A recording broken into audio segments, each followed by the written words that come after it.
Voter हैं सूची के हिसाब से, लेकिन वो त्रुटि संगत है, शुद्ध सूची नहीं है। एक ही व्यक्ति का नाम 3-3 स्थानों पर छपा हुआ है और ये पैक्स का चुनाव भी होना चाहिए। ऐसा नहीं कि इसमें अब जाइए जनता के बीच में, किसको पता ही नहीं है कि इसमें चुनाव भी होता है कि। नमस्कार, इस वक्त मैं मौजूद हूँ जमसर पंचायत के भावी प्रत्याशी रंजीत मिश्रा जी इस वक्त मेरे साथ मौजूद हैं और इनसे हम जानकारी लेंगे कि पैक्स अध्यक्ष चुनाव को लेकर के क्या कुछ तैयारी चल रही है। बहुत बहुत स्वागत है आपका। आपको भी धन्यवाद। जी, पूरे बिहार में चुनाव हो रहा है और आपके यहाँ भी चुनाव है। चुनाव को लेकर के क्या कुछ तैयारी चल रही है? देखिए, चुनाव की तैयारी चल रही है, जी, तो चुनाव में कोई विशेष तैयारी नहीं करनी होती है। जमसर पंचायत का ये दुर्भाग्य रहा है कि इसमें कभी चुनाव ही नहीं हुआ। चुनाव नहीं हुआ। चुनाव ही नहीं हुआ और लोकतंत्र में लोकतंत्र की खूबसूरती क्या है? तो वो चुनाव है। चुनाव क्योंकि यदि इसकी आवश्यकता नहीं होती, अनिवार्य नहीं होता, तो बाबा साहब इसको संवैधानिक रूप नहीं देते। तो एक तरह से कहें हम, तो संविधान के विरुद्ध काम हो रहा है इस पंचायत में।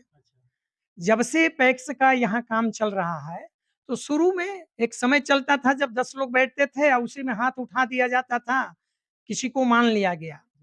तब लोकतंत्र की इतनी प्रचार प्रसार और लोगों की समझ से परे था। आज की स्थिति है कि लोकतंत्र में सबका अधिकार, सबको समझना चाहिए और लोग समझ भी चुके हैं। लेकिन इस क्षेत्र में देखें, सहकारिता में, तो इस जमसर पंचायत का दुर्भाग्य रहा है कि यहाँ निरंकुश है। धान की दौनी करने के लिए, गेहूं की दौनी करने के लिए आपको समय पर यूरिया मिलता है क्या? आपको डाई मिलता है? बाकी बीज वगैरह की व्यवस्था है आपके पैक्स में? आपके पैक्स जो है आपका समय से धान रखता है, तो पेमेंट कैसे आता है? जबकि हर समय प्रचार हो रहा है कि 48 घंटा में पेमेंट किसान को दे देना है। तो जरा किसान से आप मिलिए। अच्छा, आप भावी प्रत्याशी हैं जमसर पैक्स अध्यक्ष के, तो आपको भी तो जानकारी होगा, तो आप भी तो बता सकते हैं। तो यदि हमसे पूछना चाहेंगे, तो जानकारी है तभी हम लड़ रहे हैं और हम किसी का व्यक्तिगत विरोधी नहीं है। सब लोग इस समाज में अपने ही हैं और गांव की बात है तो सबसे मित्रवत व्यवहार है। ऐसा नहीं है कि इस चुनाव में हम अध्यक्ष बन जाते हैं तो बाकी लोगों से कोई नफरत हो जाएगा। अरे सब अपने ही है। लेकिन मेरे मन में एक चलता है, मेरा बाल्यकाल से रहा है, समाज में कुछ परिवर्तन होना चाहिए, कुछ अच्छा होना चाहिए और मेरे बारे में पता करना है तो आप समाज में घूमकर पता कर सकते हैं। हम यदि अपने परिवार के लिए 24 घंटा में हम यदि 16 घंटा काम करते हैं, तो 8 घंटा जो बचता है उसमें का समय हम समाज के लिए ही देते हैं। समाज के लिए देते हैं। समाज के लिए देते हैं। हम समाज जागरण का काम बहुत दिन पहले से करते हैं। ये मेरा बाल स्वभाव है।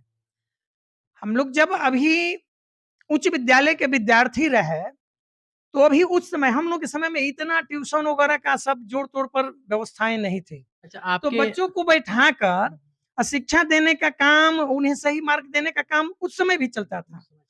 बीच के कालखंडों में भी समाज जागरण का काम चला।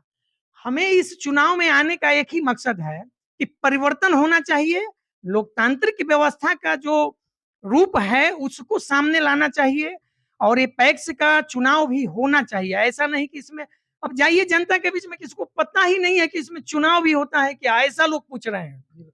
पता ही नहीं। पता ही नहीं है। सदस्य बनाने का स्थिति भी गजब है। जब आप वोटर लिस्ट उठाइएगा तो देखिएगा तो आपको हंसी आएगा। अच्छा, किसी आपके यहाँ परिवार कितना में वोटर है? पूरे पैक्स में हमारे यहाँ 1803 वोटर हैं सूची के हिसाब से, लेकिन वो त्रुटि संगत है, शुद्ध सूची नहीं है। एक ही व्यक्ति का नाम 3-3 स्थानों पर छपा हुआ है। हम इसमें व्यवस्था का भी दोष देंगे कि सारी सूचना देने के बाद भी पुनः वैसे ही छप जाता है। सुधार के लिए सूचनाएं दी जाती है, उसका लिखित दिया जाता है, फिर भी जैसा का तैसा आ जाता है। खैर, अब तो विभागीय गलती है, जो अच्छा, आपका कर्मचारी बैठ आपका रहे हैं। मैनिफेस्टो क्या है? देखिए, मेरा सोच ऐसा है कि जो पैक्स की नियमावली है, उस विषय को सभी सदस्य जाने, आम जन भी जाने कि इसका अधिकार क्या है, इसमें क्या-क्या हो सकता है। हम सोच रहे हैं कि यदि मौका मिलता है, तो हम पूरा पारदर्शी व्यवस्था रखेंगे। हर सदस्य को जानकारी हो कि इसमें कैसे क्या हो सकता है। और इसमें जो व्यवस्था एक है कि आप जनता के उत्थान के लिए, किसानों के बीच में उत्थान का काम कैसे होगा, छोटा-छोटा कुटीर उद्योग लगाने की भी इसमें व्यवस्था है, जिसकी आज तक कभी चर्चा भी नहीं होगी जनता के बीच में। तो ये सब चीज़ हमको जनता के बीच में लाना है। कुटीर उद्योग के लिए लोन मुहैया कराना, माने ऋण दिलवाना, ये अध्यक्ष का काम है। लेकिन अब जागरूक जनता यदि कुछ काम करना चाह रही है, तो उसको अवसर उपलब्ध कराना मेरा काम है और विकास करके लाभान्वित होना उनका काम है। इस विषय को समाज के बीच लाना है।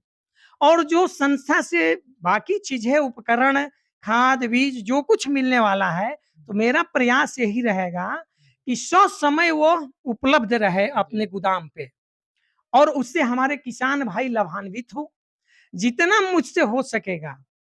जैसे आज तक मेरा जीवन बिल्कुल पारदर्शी रहा है, कहीं किसी को लगाने बझाने का काम अभी तक के जीवन में नहीं हुआ है मेरे द्वारा।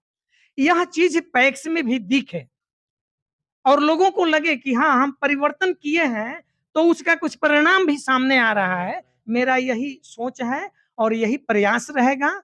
यदि यह जनता, वोटर हमको मदद करते हैं और परिवर्तन के दृष्टिकोण से हमें लाते हैं, क्योंकि जो लोग बैठे हैं, उनके पास सारी विद्याएं हैं, वो जीत के लिए कुछ भी कर सकते हैं, क्योंकि इस चीज को वो चख लिए हैं कि कैसे इसका शोषण करना चाहिए।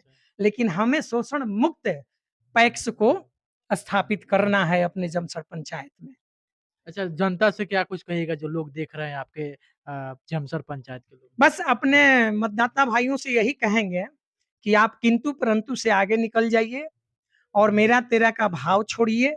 एक बार परिवर्तन की लहर लाइए और परिवर्तन का दृष्टिकोण रखकर एक बार मुझे अवसर दीजिए। यदि आप अवसर देते हैं, तो जिस उम्मीद से आप हमें बुला रहे हैं, आपके उम्मीद पर हम खरा उतरेंगे, आपको कभी अफ़सोस का मौका नहीं देंगे।